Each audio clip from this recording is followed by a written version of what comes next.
Welcome to our channel.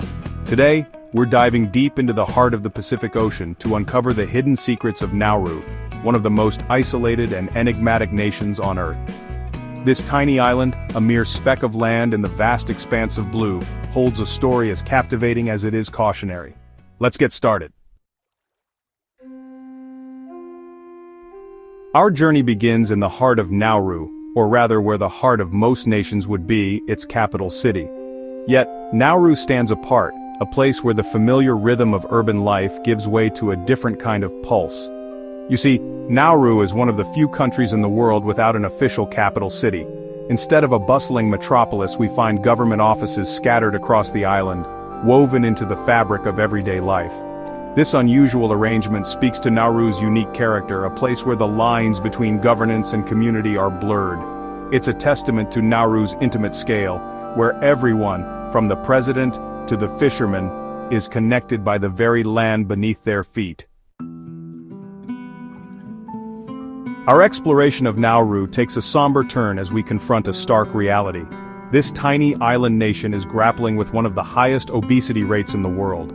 Over 90% of its population is considered overweight or obese, a statistic that paints a worrying picture of public health on the island. The transition from a traditional diet rich in fish and fresh produce to one dominated by processed foods high in sugar, fat and salt has played a significant role. Once a people whose lives were intrinsically linked to the land and sea, many Nauruans now find themselves living more sedentary lifestyles. The very landscape, scarred by decades of phosphate mining, offers limited opportunities for outdoor recreation. Yet, amidst this crisis, there are glimmers of hope.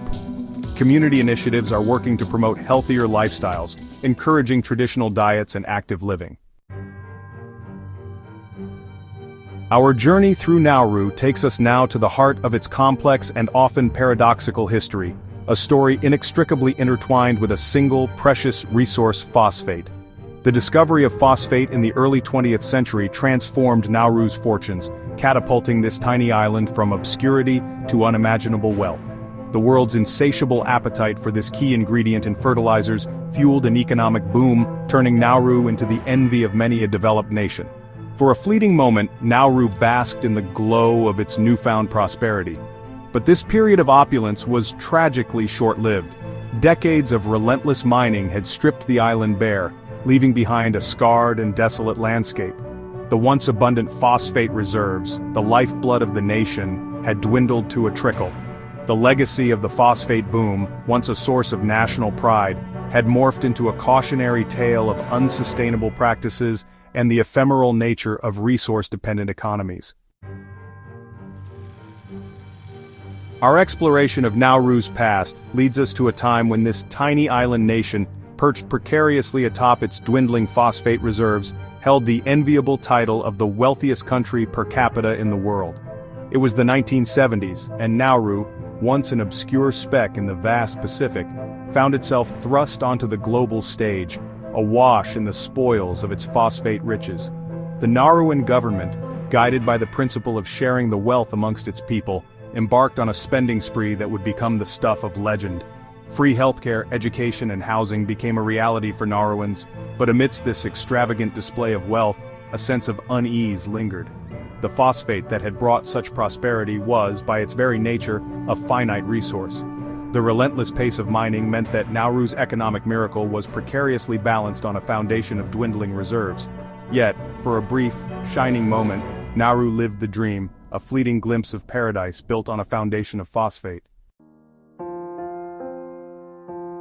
Our journey through Nauru takes us now to a landscape forever altered, a stark reminder of the environmental consequences of unchecked resource extraction.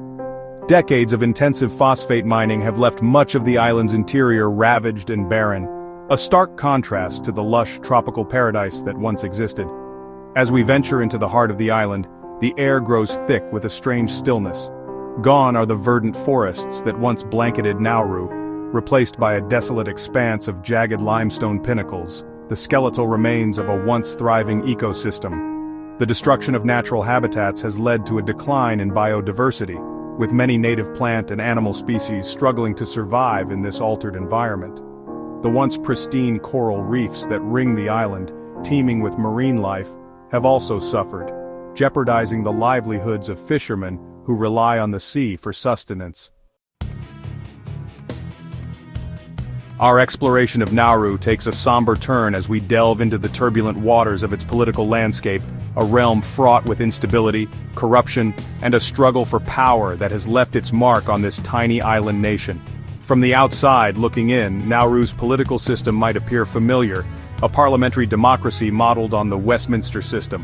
However, beneath the surface lies a more complex reality, one where political allegiances shift like the sands on a beach, and power struggles have become a recurring theme. Since gaining independence in 1968, Nauru has witnessed a revolving door of presidents, with no leader managing to hold on to power for an extended period. This chronic instability has hampered the government's ability to address the island's pressing challenges, from its economic woes to its environmental degradation. The consequences of this political instability are all too real for the people of Nauru, stifling investment, hindering economic development, and leaving many feeling disillusioned about the future. Our journey through Nauru takes us now to a complex and often uncomfortable reality: the island nation's heavy reliance on foreign aid, a lifeline that, while providing essential support, has also fostered a sense of dependency and hindered true self-sufficiency.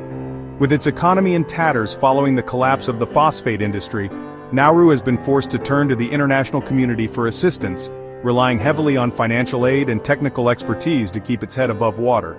Australia, as Nauru's former colonial administrator and closest neighbor, has emerged as the primary donor, providing significant financial assistance, budgetary support, and development aid. While this influx of foreign aid has undoubtedly prevented a humanitarian crisis, it has also created a complex web of dependencies. Nauru's government, heavily reliant on external funding, has struggled to develop a sustainable economic model, leaving the island vulnerable to the whims of its donors. The challenge for Nauru is to break free from this cycle of dependency and chart a course towards a more sustainable and self-sufficient future. Our exploration of Nauru leads us now to a chapter fraught with controversy and ethical dilemmas, one that has thrust this tiny island nation into the global spotlight for all the wrong reasons: its role in hosting offshore detention centers for asylum seekers.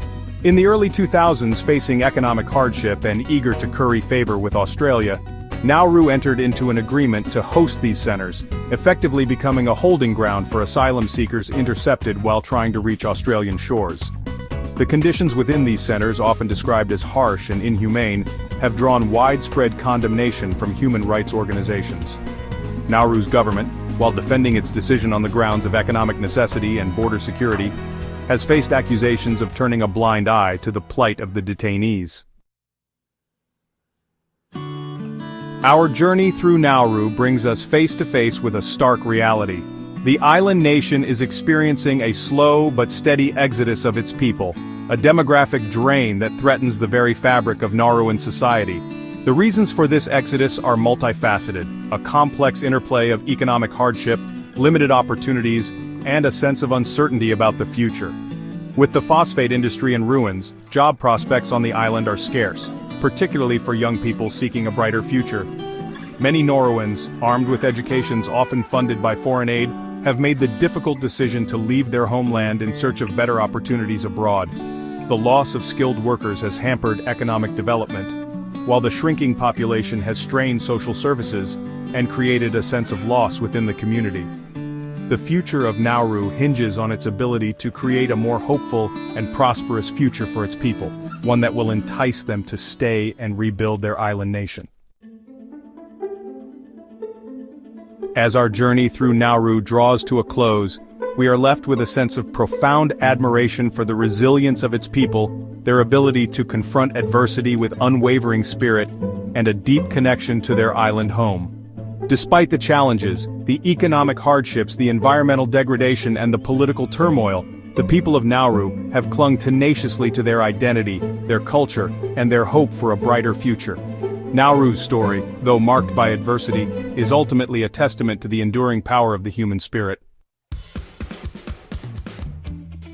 Thank you for joining us on this journey through Nauru's fascinating history.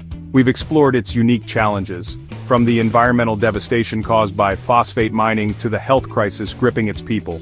Yet we've also witnessed the resilience of its people, their enduring spirit, and their determination to create a brighter future. If you found this video informative, please give it a thumbs up and share it with your friends. Don't forget to subscribe to our channel for more amazing travel stories and hit the bell icon to stay updated.